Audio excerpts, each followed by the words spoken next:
Assalamu alaikum dear students, welcome to math class. This tutorial is the hint of exercise 2.1, so watch it attentively. Let's start it. First of all, we have to discuss scientific notation. Scientific notation is the shortcut method to write largest or smallest values. Scientific जो method है ये largest values और smallest values को लिखने का एक shortcut method है। तो इसकी डेफिनेशन क्या होगी? A number A is said to be in scientific notation if it is written as a is equal to b multiplied by 10 power n, where 1 less than or equal to b less than 10, n belongs to integers. For example हमारे पास एक largest number है, तो इसको लिखने का easy method क्या होगा? 4.56 multiplied by 10 power 8। Students, scientific notation जो है इसकी ज़रूरत क्यों पेश आई? आपको पता है कुछ नंबर काफ़ी बड़े होते हैं और कुछ नंबर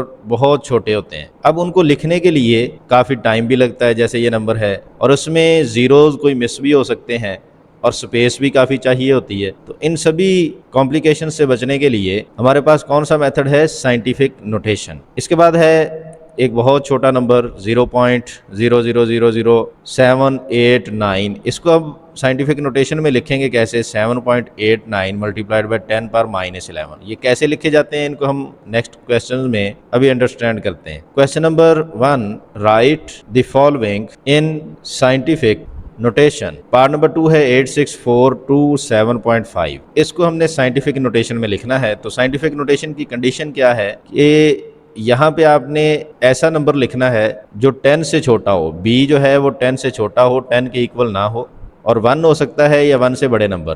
कहाँ तक? 1 से 9 तक। 2 डिजिट नंबर नहीं हो सकता, ठीक है। जैसे यहाँ पे देखें 4.56, ये 10 से छोटा है और 1 के इक्वल या 1 से बड़ा है, ठीक है, 1 से बड़ा नंबर है ये। इसी तरह यहाँ भी ये देखें नंबर 7.89, 10 से छोटा है, 1 से बड़ा है, तो ये बी की कंडीशन है। तो ये क्या बता रहा है हमें कि हमने ये जो डिजिट होता है फर्स्ट, इसको कहते हैं फर्स्ट नॉन ज़ीरो डिजिट। तो यहाँ पे जो पॉइंट है इसको हमने फर्स्ट नॉन ज़ीरो डिजिट कौन सा है?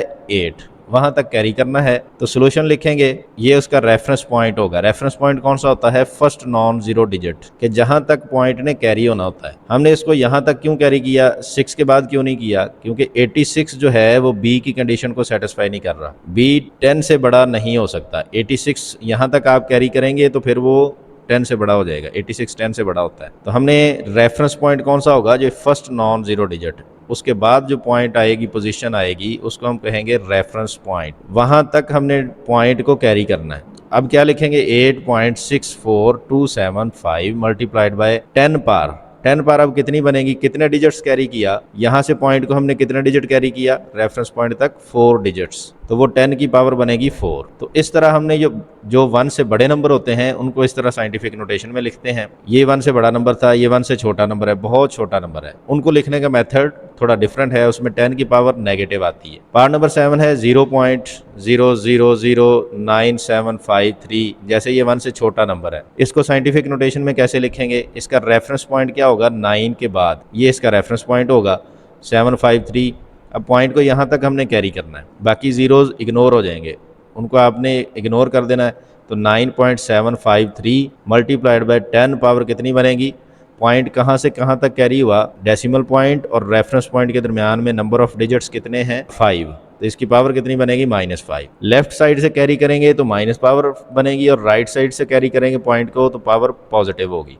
क्वेश्चन नंबर 2 पार्ट 1 है 1 kilometre is equal to 1 lakh centimetre. अब इसको साइंटिफिक में कैसे लिखेंगे कि यहाँ पे 1 लाख को हमने लिखना है, तो पॉइंट जिसका ना लगा हो उसको हमने लास्ट पे, इसका डेसिमल पॉइंट होता है, यहाँ से हमने रेफरेंस पॉइंट पे जाना है। वो कहाँ पे है? 1 के बाद। तो रेफरेंस पॉइंट पे गए 1, रेफरेंस पॉइंट 0.0050 जीरोज आएंगे। फिर इसको क्या लिखेंगे? पॉइंट को हमने कैरी कर लिया रेफरेंस पॉइंट तक, तो 1 मल्टीप्लाइड बाय 10 पावर क्या बना? 5। यहाँ आप देख रहे होंगे कि पॉइंट नहीं लगाया। 1 के बाद पॉइंट लगाने से उसकी वैल्यू में कोई फर्क नहीं पड़ता, पॉइंट ना भी लगाएं या 1 लगा लें, आपकी मर्जी। पार्ट नंबर 3 है 1 centimetre is equal to 0.0000622137 miles. अब इसको साइंटिफिक में कैसे लिखेंगे कि हमने रेफरेंस पॉइंट कौन सा है? 6 के बाद, वहाँ तक इसको कैरी करना है। ये रेफरेंस पॉइंट लगाया हमने, अब वहाँ तक पॉइंट को कैरी कर लेंगे।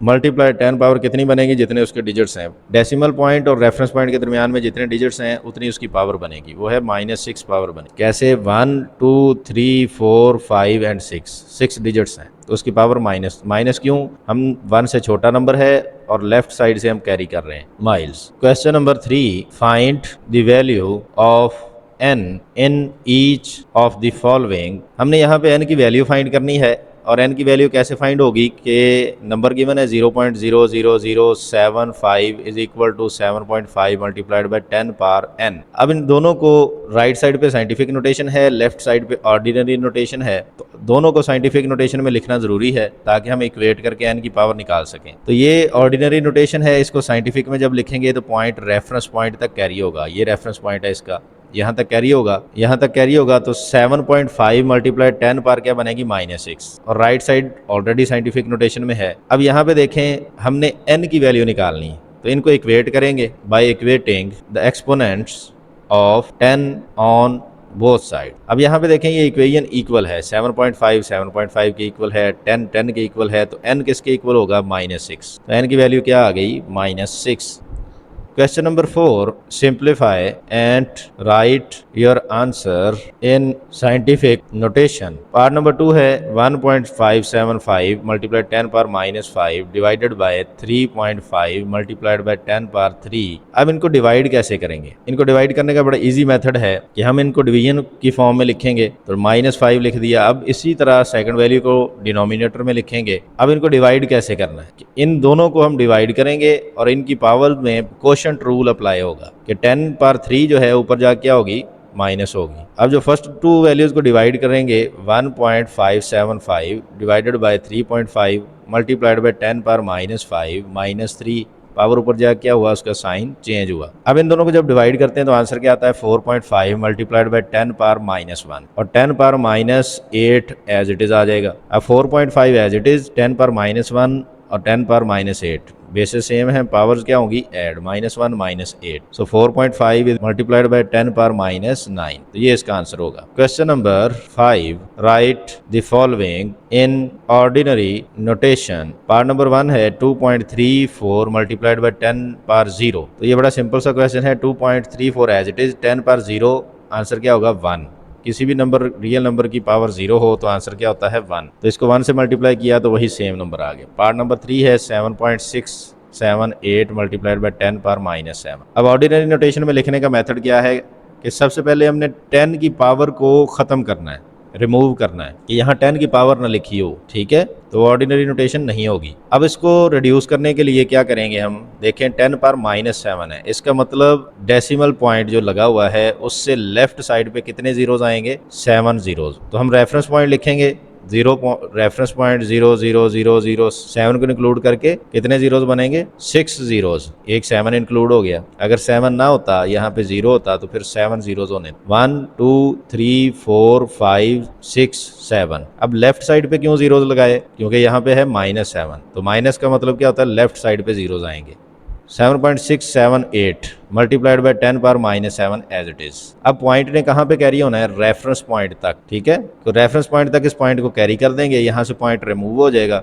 तो 7.678 मल्टीप्लाइड बाय कितने डिजिट कैरी किया उतनी पावर 10 की ऐड हो जाएगी। 10 power 7 multiplied by 10 power -7 as it is. Add क्यों किया? क्योंकि हमने पॉइंट को यहाँ से यहाँ तक कैरी कर दिया, तो हमने 10 की पावर को ऐड किया। अगर माइनस में होगी तो हम ऐड करेंगे और अगर यहाँ पे प्लस होता तो फिर हमने यहाँ पे माइनस करना था। अब जो फर्स्ट वैल्यू इसको एज इट इज लिखेंगे 0.0000778 मल्टीप्लाई 10 बेसिस सेम है, पावर ऐड होगी, 7 -7 0 हो जाएगी पावर। फर्स्ट वैल्यू फिर अगेन एज इट इज आएगी। अगेन एज इट इज लिखने के बाद जो 10 की पावर्स हैं वो सब्ट्रैक्ट होंगी, 10 की पावर 0 बनी, तो first value again as it is, और जो 10 की पावर 0 का आंसर क्या होता है? 1। अब 1 से मल्टीप्लाई करेंगे तो सेम नंबर होगा, तो यही हमारी ऑर्डिनरी नोटेशन होगी। अब अगर 1 से बड़ा नंबर आ जाए 5.89 मल्टीप्लाई बाय 10 पावर 8 है, इसमें अब हमने पॉइंट और 10 की पावर 8 को रिमूव करना है। तो वो कैसे रिमूव होगी कि हम 10 पावर -8 यहाँ पे बनाएंगे, और 10 पावर 8 का मतलब है कि इस डेसिमल पॉइंट से राइट साइड पे इंक्लूडिंग 8 एंड 9 कितने जीरोज आएंगे? 6 जीरोज, क्योंकि 8 और 9 को हमने इंक्लूड करना है। तो 8 9 यहाँ पे 6 जीरोज हमने लिखने हैं। 6 जीरोज क्यों आ रहे? क्योंकि हमने यहाँ पे इसकी ऑर्डिनरी नोटेशन लिखनी है और वहां पे हमने जाके रेफरेंस पॉइंट उसका लगा देना है। सो 10 पावर 8 ये आ गया। अब पॉइंट को वहां पे मेन जो उसका रेफरेंस पॉइंट था वहां तक कैरी कर देना है। 5 8 9 0 0 0 0 0 और ये हमारे पास आ गई इसकी ऑर्डिनरी नोटेशन। तो कितने डिजिट्स कैरी किया हमने? 8 डिजिट्स कैरी किया। तो क्या आएगा? 10 पावर -8, क्योंकि ऊपर 10 पावर +8 है तो यहाँ पे 10 पावर -8 करेंगे। लेफ्ट साइड से राइट साइड पे कैरी करें तो क्या होता है? ऑर्डिनरी नोटेशन में उसकी पावर माइनस होती है। तो 10 power +8 first value as it is लिखी जाएगी 5 8 9 0 0 0 0 0 0 मल्टीप्लाई 10 पावर -8 बेसिस सेम है, पावर्स ऐड होंगी तो first value again as it is 10 power जो -8 और +8 क्या बनेगा? 10 पावर 0। 10 पावर 0 का आंसर क्या होता है? हमारे पास वैल्यू इसकी होती है 1। तो 1 से इसको मल्टीप्लाई करेंगे तो अगेन वही सेम नंबर आ जाएगा। इस तरह हमने इनको ऑर्डिनरी नोटेशन में लिखना है। उम्मीद है आपको समझ आई होगी। मिलते हैं नेक्स्ट क्लास में, तब तक के लिए अल्लाह हाफिज़।